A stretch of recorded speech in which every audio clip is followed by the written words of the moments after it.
Bonjour à tous, heureuse de vous retrouver sur le plateau d'Espace Prépa TV, en compagnie d'Alexandre, avec lequel on va parler anglais et non pas en anglais. On se retrouve tout de suite sur le plateau. Alexandre Hurley, merci beaucoup d'être sur le plateau d'Espace Prépa TV. On se retrouve pour une deuxième vidéo dans laquelle on va parler de l'anglais à l'oral. Si vous voulez écouter parler d'anglais à l'écrit, on vous met le lien en barre d'infos. Alexandre et moi, on a tourné une autre vidéo qui parle de l'anglais à l'écrit. On se retrouve maintenant pour parler de l'anglais à l'oral. Vous êtes natif anglais, vous donnez beaucoup de cours à des élèves français qui ont envie de s'améliorer en anglais. Qu'est-ce que vous trouvez comme erreurs les plus courantes à l'oral ?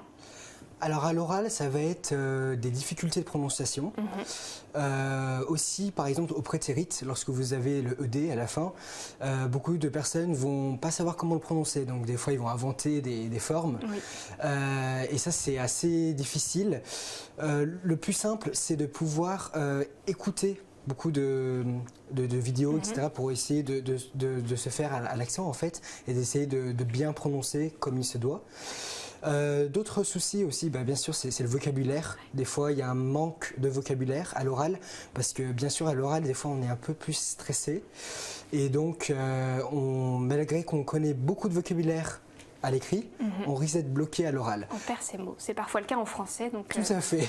Et en anglais, comme c'est une langue du coup à part, enfin une langue étrangère, c'est plus difficile encore. Donc c'est bien de juste rester zen et de penser à ce qu'on sait et de pas traduire du français à l'anglais, surtout pas, parce que c'est là où on bloque.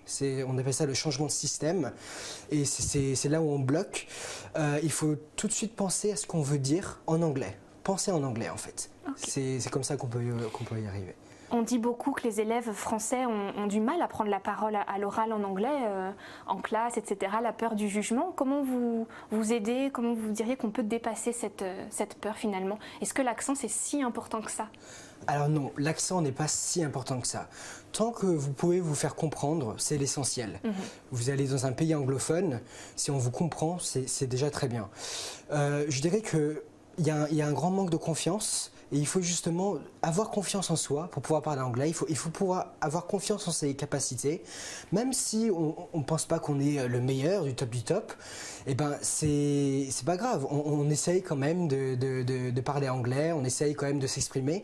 Et c'est justement en faisant des erreurs qu'on va s'améliorer, un peu comme des cycles d'itération. On va monter en fait en flèche et c'est comme ça qu'on peut s'améliorer. Alors les candidats qui vont passer les concours BCE et CRICOM dans les semaines qui viennent vont se retrouver à l'oral face à un jury. Voilà, ils vont devoir s'exprimer en langue anglaise après avoir soit pris connaissance d'un article journalistique, soit lu un extrait plutôt littéraire.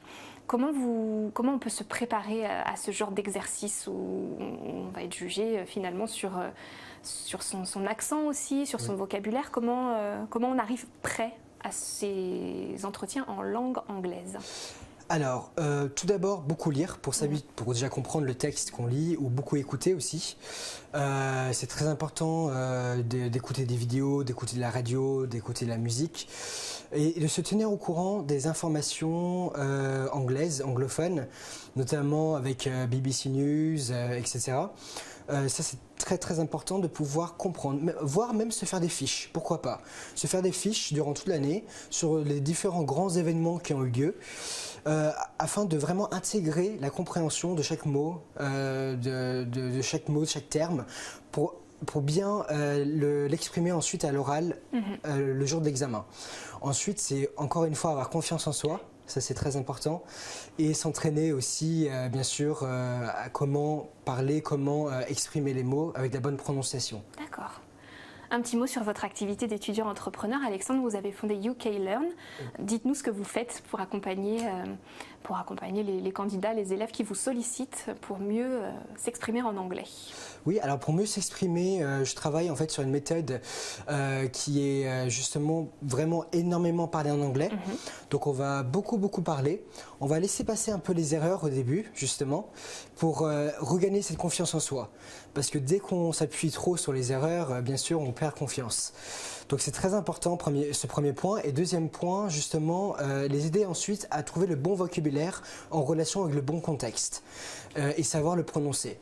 Donc c'est partir des bases et ensuite monter en niveau et atteindre un niveau d'excellence en fait en anglais. Comment bien prononcer, doucement mais sûrement.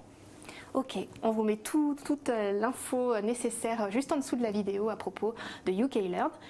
Et Alexandre, mille merci. Merci beaucoup.